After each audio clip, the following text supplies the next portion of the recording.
Prof. Renal, saya selama hidup rasanya tidak pernah membela atau menyalahkan hakim ketika menghukum koruptor. Tidak pernah saya.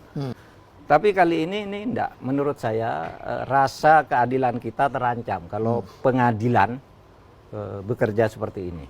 Kalau unsur untuk jadi tersangka terpenuhi, tapi sekarang sesudah vonis, saya nyatakan keputusan hakim itu salah. Saya harus berani mengatakan salah. Karena apa? Karena ini belum inkrah, masih bisa dilawan, masih dinyatakan minta ke pengadilan tinggi, Pak Hakim, tolong nih batalkan, ini salah ini. Melawan hukum, merugikan keuangan negara dan memperkaya orang lain, itu namanya dalam hukum pidana itu actus reus, perbuatan yang tampak. Nah, di dalam hukum ada syarat lain. Untuk bisa dihukum sesudah jadi tersangka, harus dibuktikan dulu bahwa dia punya niat jahat. Oh, mens rea-nya namanya itu. Mens rea. Ya.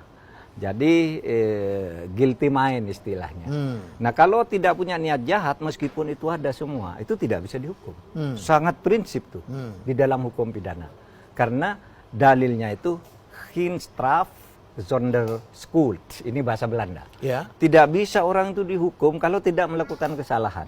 Tidak bisa orang dipidana kalau tidak ada mens rea. Meskipun orang misalnya terbukti membunuh orang, tapi tidak ada mens rea, itu tidak bisa dihukum.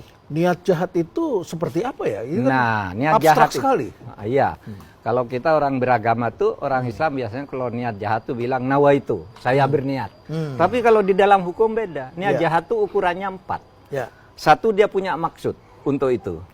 Untuk mengambil itu, untuk ambil keuntungan, punya maksud. Itu purpose istilahnya. Lalu yang kedua, dia tahu bahwa itu akan merugikan dan itu tidak benar. Kemudian yang ketiga, dia ceroboh. Yang keempat, dia lalai. Kalau 4 ini terjadi, maka sudah terbukti dia punya mens rea. Nah, ini di kasus Tom Lenbong tidak ada sama sekali.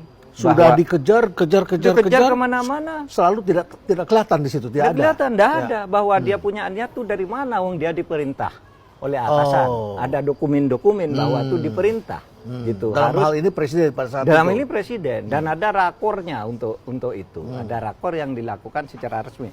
Berarti tidak ada kesalahan. Jadi bukan niatnya dia, tapi dia menjalankan perintah. Menjalankan perintah dan kemudian dia memerintahkan lagi ke bawah kan. Ke BUMN yang ada di lingkungan TNI waktu itu antara lain kan. Dia aja yang kemudian di lapangan melakukan. Nah, oleh sebab itu saya kemudian ketika dia jadi tersangka dulu, kita bicara di sini. Kalau